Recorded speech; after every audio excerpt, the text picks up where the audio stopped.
plaintiff, Suzanne Westmoreland, became friends with the defendant at a tattoo parlor, and she eventually rented a room in her home. Suzanne claimed she expected to live in the defendant's house in peace, but the defendant turned out to be a bully who harassed her, and she has the tape to prove it. She's suing for breach of contract and moving expenses. Defendant Cynthia Williams says Suzanne is nothing but a blackout drunk, and Cynthia suspects she was also a prostitute because she often got cash in envelopes from married men. Cynthia is countersuing for defamation of character. Start with you. Well, I met Cindy at a tattoo parlor. I was getting a tramp stamp removed.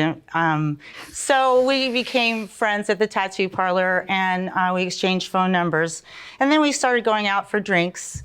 I found out that she had a room for rent, so I asked her if I could move in, and she says, well, you know, I have some rules that I need to let you know before you move in. And she said that if she has a guy over there, that I need to disappear, because I'll be taking that away from her. So I think that she was like a little jealous of me. It did happen at the prior house that we lived at, that I came over and there was a guy there, and he ended up trying to get me instead of her. So how so? You know, what did he do? Well, it was my brother. But is that true, ma'am? No, it wasn't her brother at all. But it was like family, the guy she was dating? You know, no, it's just well, a that's friend. what we're talking about. Go ahead, man. But the whole problem started when I had a guy come. Well, I was on a date. I got a text. Let's go with the agreement okay. first on rent. What was the agreement? Okay. Let me let her give some background, and we'll get to you with the agreement. Okay. Yes, ma'am. Hi. Personally, I wish I'd never met Miss Moreland. She's basically a blackout drunk, a barfly, and a prostitute. She let me listen to messages from married men that were taking her out of the country, taking her on trips. They were giving her money in exchange for sex, $1,000. Well, what married man gives you $1,000 in an envelope? And doesn't want sex. Exactly, and takes you out of the country on trips and lets you live in his dad's $1 million. I mean, you're a prostitute. You go home with different men every night because you're blacked out drunk? Or different men every night for money? No. Well, you got to support yourself somehow if you don't work. Is this true? So I can stop her from saying this? Stop saying that, ma'am. She says it's not true. Sir, she let me listen to the voicemails. You don't go home with different men every night for money? Not every night, but quite frequently. Every other? No. No. It's called every love. 3? I have boyfriends. No, not at all. She has boyfriends. How many? Just one. You said friends. Well, I said. From time to time. Right, from time to time. But right. typically only one at a time. Only one at a time. Gotcha. Yes.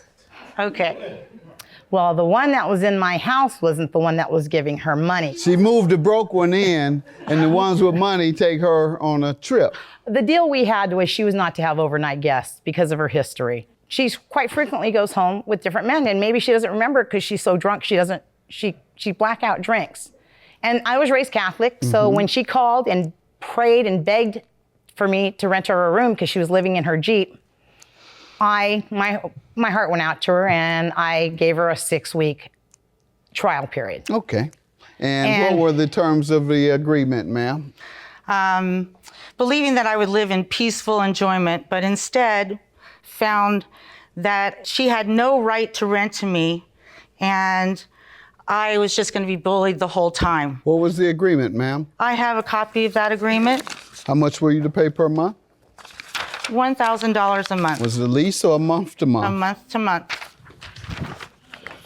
All right. So what happened? The breach of contract is because the landlord, which I have a recording of, states that she was not allowed to sublease the property. But you stayed there? I did stay there. And did you pay? Yes. All right, so why do we have a problem? If you stayed there and you paid, despite what the landlord says is done, you stayed there and you paid. Well, she So made that's between her and the landlord. Okay. She made my life miserable so that I could not stay there. You say you did, though. I want you to listen to... What do you want me to listen to?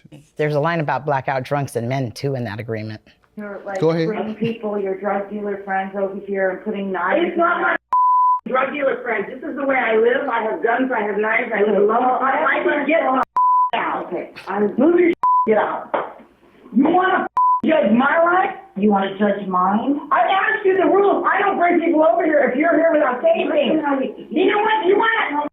He called me and Daddy had a You put my life I together. never put your life in jeopardy. I'm not the one using them for money. Get the out. All right, and did you leave then? Yes. You moved immediately? No, I stay there That's 2 what days. I'm asking. When did you move? How long afterwards? That was March 30th. I moved on April 3rd. All right. I had to barricade my Ma'am? door with a chair. She moved on the 14th of Why'd you have to do that? April. Well, I had to leave because she... No, barricade your door with a chair. I was scared of her because she has guns You were and in the knives. room, Yes. barricaded? Yes. All right, and you didn't have a phone? I did have a You phone. didn't think to call the police? I did 3 times. And they never came? They did come, and I opened the door and let them in.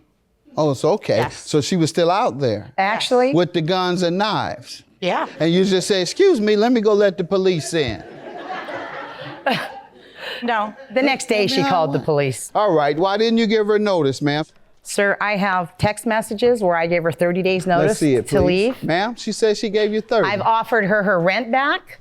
I tried to get this to go away peacefully. Hold on, let's start with the first lie. She told you 30-day notice. Well, if you will read, or if you... No, just you listen- answer that. Oh. You told me And- 3 okay. days, and now I she had gives to me get something out. to say She 30. gave me the 30 Did she days give you 30-day Yes. notice or Yes. not? Why did you lie? I did not lie. You barricaded yourself in until the police came. That was a lie. You say she didn't give you 30-day notice. Now you're admitting she did. Is this true? So I can stop No, her from it's- saying this. Stop saying it's- that, ma'am. She It's- says not true. Sir, she let me listen to the You don't go home voicemails. with different men every night for money? Not every honey? night, but quite frequently. Every other? No.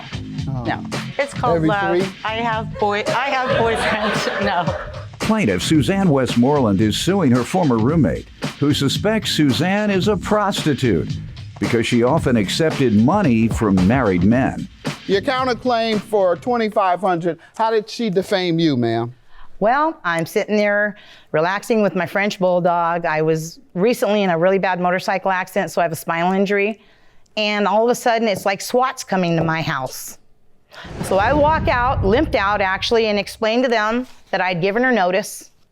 And she basically went ballistic, threatened to break all my property. I turned off the Wi-Fi. She told the police I turned off the water and the electricity, which would be odd because then I would have no water and electricity. She's called the police 2 or 3 times, and I wasn't arrested once because I did absolutely nothing wrong. When did she leave? She actually moved her stuff out finally, her property on 4/14, It was Ma'am? and 13. posted notice. 13? Cindy was in the hallway recording herself. Ow, you hit me, my back. I'm calling the police. She'd throw herself against the walls. And so I tried to talk to the police to say, you know, I can't live here when she's trying to get me arrested with her trickery. I had to leave. What damages have you suffered as a result of the alleged defamation? She shoved me into a wall. No, No. we're talking about It's defamation. my reputation. Yeah, you have evidence that it harmed your reputation. Well, you have 8 sheriffs Have a good show day. up. Your claim is dismissed. on a Sunday. So is yours. Have a good day. I had a liar and a thief to me. It's over. It's over. It's over, and I'm glad, and I hope I never see this person again. Nobody likes you, Cindy. Nobody does.